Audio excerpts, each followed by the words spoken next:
क्या स्टैंड लिया? राहुल गांधी ने कहा, जब 2011 में हमला हुआ, उन्होंने कहा सभी आतंकी हमलों को रोकना संभव नहीं है। जवाहरलाल नेहरू ने कहा घुसपैठियों को कोई रोक ही नहीं सकता। मैं मानता हूं कि अभी भी पाकिस्तान कुछ आतंकी हमले कर पा रहा है, अभी भी कुछ घुसपैठ होती है, काफी कम हुआ है मान्यवर। मैं जिम्मेदारी के साथ बोलने वाला आदमी हूं, देश की जनता सुन रही है, काफी कुछ कम हुआ है, मगर हम कभी ऐसे हथियार नहीं डालते। मैं आज सदन के सामने कहना चाहता हूं, घुसपैठ और आतंकवादी घटनाओं को समाप्त करने के लिए नरेंद्र मोदी सरकार कृत निश्चयी दृढ़ता के साथ हमारा। मान्यवर, कल राहुल गांधी जी का मैंने स्टेटमेंट सुना, चीन के लिए प्रधानमंत्री क्यों नहीं बोलते, चीन के लिए नहीं बोलते, चीन के लिए नहीं बोलते। अब ये उनके सीनियर लोग हैं, उनका कोई ट्यूशन व्यूशन भी नहीं रखते। मान्यवर, कैसे बोलना चाहिए, क्या बोलना चाहिए, कुछ बोलते ही रहते। मगर आपने जब चीन की लड़ाई समाप्त हुई तब क्या किया था? चीन की लड़ाई समाप्त हुई तब हमारा 38,000 वर्ग किलोमीटर हिस्सा चीन को, अक्साई चीन का देने का काम कांग्रेस पार्टी और आपके नाना जवाहरलाल नेहरू ने किया था। मान्यवर, 1955 में देश में बहुत कम लोग जानते, और ये पूछ रहे हैं कि कल मुझे कहने लगे झूठ बोल रहे हैं। मैं आज चीज भी लेकर आया। मैं selected works of Jawaharlal Nehru series volume 29 पृष्ठ 231 पढ़ रहा हूं, जो नेहरू जी ने स्वयं संकलन करा है। इसके लेखक जवाहरलाल नेहरू स्वयं है। अनौपचारिक रूप से संयुक्त राज्य अमेरिका की ओर से सुझाव दिया गया कि चीन को संयुक्त राष्ट्र से तो संबंध किया जाए, यूएन में उसको मेंबरशिप दी जाए, परंतु उसको सुरक्षा परिषद में नहीं, और उसकी जगह भारत को देना चाहिए। साहब, कोई भी देश का प्रधानमंत्री होता धन्यवाद करता और भारत सुरक्षा परिषद में मेंबर बन जाता। आज मोदी जी जो प्रयास करते थे, करने की जरूरत भी नहीं पड़ती, हमारे पास भी वीटो होता। परंतु इन्होंने क्या कहा, हम स्वीकार नहीं कर सकते। चीन जैसे महान देश को सुरक्षा परिषद में नहीं रखते हैं तो सुरक्षा परिषद के मायने ही नहीं रहते। ये मान्यवर कांग्रेस का चरित्र। कल हमें सवाल पूछ रहे थे, और चलो नाना तो बहुत दूर की बात है। इन्होंने मान्यवर एक प्रकार से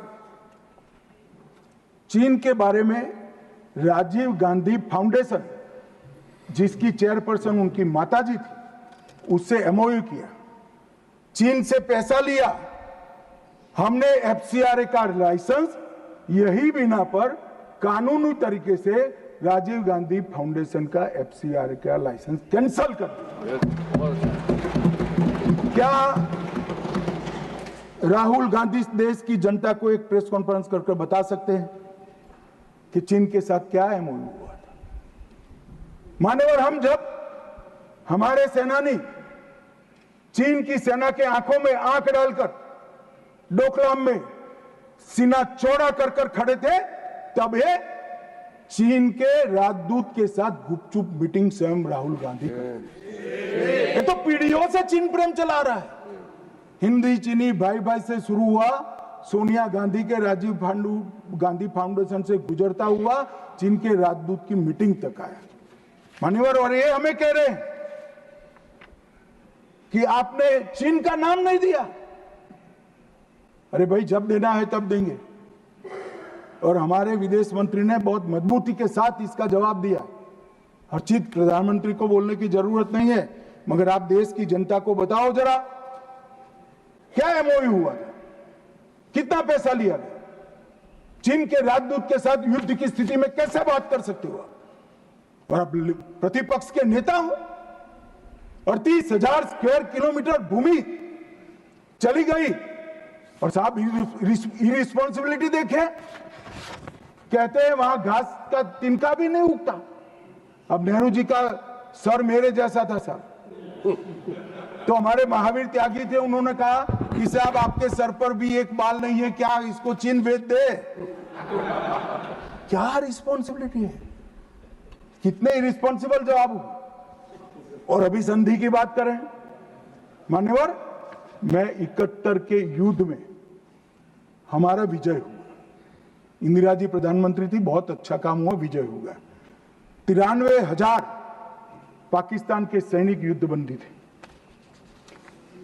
93,000 पाकिस्तानी सैनिकों को शिमला समझौते में लौटा दिया। पाक ऑक्यूपाई कश्मीर नहीं मांगा। अगर उस वक्त इंदिरा गांधी, इस देश की दिवंगत प्रधानमंत्री जी, पाक ऑक्यूपाई कश्मीर लिखवा लेती तो आज आतंकवाद देश में आ ही नहीं सकता था। मान्यवर, पाक ऑक्यूपाई कश्मीर भी आ जाता। मान्यवर, इसके साथ साथ हमारा 15,000 वर्ग किलोमीटर क्षेत्र हमारे कब्जे में था पाकिस्तान, वो भी दे दिया। पाकिस्तान के 93,000 युद्धबंदियों को दे दिया। हमारे सिर्फ 54 पकड़े गए थे, वो वापिस नहीं आए। आज भी इनके परिवारजन उनकी राह देख रहे। मान्यवर, क्या संवेदनशीलता है, क्या समझौता किया आपने।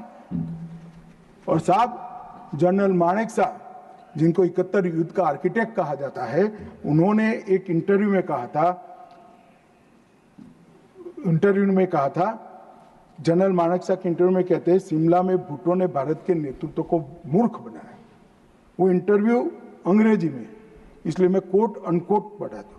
I told her, into bracket उन्होंने छापा है Indira Gandhi, that I told her that he, into bracket Bhutto, I told her that he has made monkey out of you. और ये हमें पूछ रहे संधि क्या? हमने तो युद्ध ही घोषित नहीं करा था, संधि किस चीज की भी? हमारा एक लिमिटेड एग्रेशन था, टेररिज्म पर हमारा हमला था, और हमारे आत्मरक्षा के अधिकार का उपयोग करते हुए। अरे हमें पूछ रहे हैं, चिंता मत करो राहुल गांधी, पाक ऑक्यूपाई कश्मीर की चिंता है ना, भारतीय जनता पार्टी ही ला देगी पाक ऑक्यूपाई। आप नहीं ला पाए, कांग्रेस पार्टी नहीं ला पाई, हमें लाए। और मान्यवर, पाक ऑक्यूपाई कश्मीर छोड़िए, पाकिस्तान की रचना ही कांग्रेस पार्टी ने की थी। मैं कम से कम इतना तो जिम्मेदारी के साथ कह सकता, मैं उस वक्त निर्णायक स्थिति में होता तो भारत माता के टुकड़े कभी सिग्नेचर नहीं करता। उम्र हो गई थी, जल्दी थी, प्रधानमंत्री बनना था, देश के टुकड़े टुकड़े करती, आज तक देश पछता है। मान्यवर, आतंकवाद के मुद्दों पर अंतर्राष्ट्रीय मंचों में हमारी देश की फजीहत कर दी। मुंबई अटैक के बाद शर्म अल शेख सम्मेलन हुआ, जिसको पूरी दुनिया की डिप्लोमेसी में बलूचिस्तान ब्लंडर के नाम से जानते हैं। उसमें प्रस्ताव किया कि दोनों देश आतंकवाद के शिकार हैं। अब भला दुनिया में कोई पाकिस्तान को आतंकवाद का शिकार कह सकता है क्या? लोग हमारे मरे हैं, जवान हमारे मरे हैं, और आपने उनको पाकिस्तान को सर्टिफिकेट दे दिया। मान्यवर, और भारत पाकिस्तान के आधिकारिक बयान में भी बलूचिस्तान का जिक्र किया। इनका आंतरिक मामला था। मान्यवर, हमारा कोई लेन देन नहीं है बलूचिस्तान में जो घटनाएं हो रही। मनमोहन सिंह स्वीकार कर आए, और उसके बाद में उन्होंने कहा कि टेरर की घटना और वार्ता, उसके बीच में कोई रिलेशनशिप नहीं। भगवान भला करे, देश की जनता का नरेंद्र मोदी को प्रधानमंत्री बनाया, वो चीज को नरेंद्र मोदी ने समाप्त कर दी। जब तक टेररिज्म नहीं रुकता है, वार्ता नहीं हो सकती। मान्यवर, आज ये लोग जो बोल रहे हैं, विदेश नीति पर सवाल उठा रहे हैं, मैं उनको कहना चाहता हूं कि मोदी जी को G20 कई सारे देशों को मिला है। राजीव गांधी फाउंडेशन में एक स्टडी करा दो, हर देश में हुआ G20 और भारत में हुआ G20। हर देश की राजधानी में जाता है। मोदी जी G20 को हर राज्य में ले गए। माननीय, हमारी संस्कृति, हमारी क्षमताएं, हमारा पावर हमारा लोकतंत्र पूरी दुनिया के सामने रखने का काम नरेंद्र मोदी ने किया और पूरी दुनिया स्वीकार कर रही है कि पूरे अब तक के G20 सम्मेलन में सबसे सफल G20 सम्मेलन है। और मान्यवर, इसीलिए पूरी दुनिया में कई सारे राष्ट्राध्यक्ष है। मान्यवर, किसी भी देश के राष्ट्राध्यक्ष को 27 देशों का सर्वोच्च नागरिक सम्मान, और ये विदेश नीति की बात है, 27 देश अपने सर्वोच्च नागरिक सम्मान से नरेंद्र मोदी को सम्मानित करते हैं। भाई साहब, ये सम्मान नरेंद्र मोदी जी का नहीं है, भारत के प्रधानमंत्री का है, भारत की 140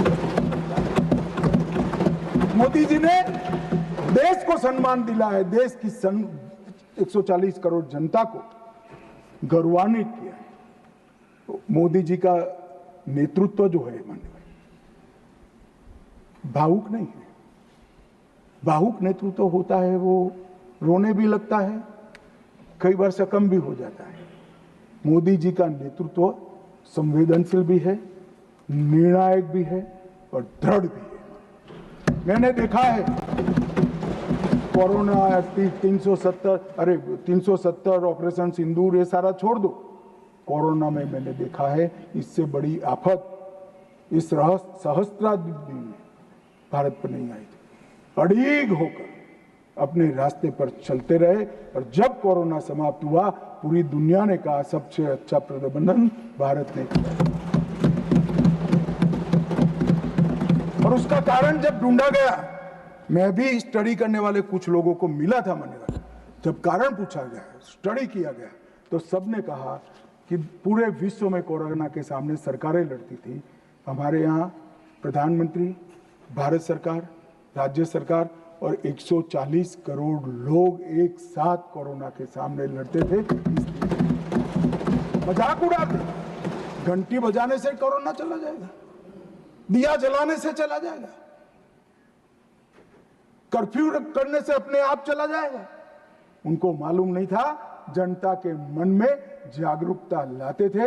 और जब, मुझे तो ठीक याद है, मोदी जी ने टीम गठित की टीका बनाने के लिए, तब जयराम रमेश जी, नाम मत लीजिए, रिकॉर्ड पर मत लीजिएगा, तब ये कांग्रेस वाले इनका मजाक करते थे कि भारत टीका बना लेगा। मान्यवर, सबसे पहले टीका बनाने वाले देशों में भारत है और इसी के कारण हम बचे। मान्यवर, 11 साल में समग्र दुनिया ने भारत की क्षमता को स्वीकारा है। भारत 11वें नंबर से चौथी सबसे बड़ी अर्थव्यवस्था बना। जीडीपी हमारा 4.19 ट्रिलियन हो गया, $1 ट्रिलियन की डिजिटल अर्थव्यवस्था बनी।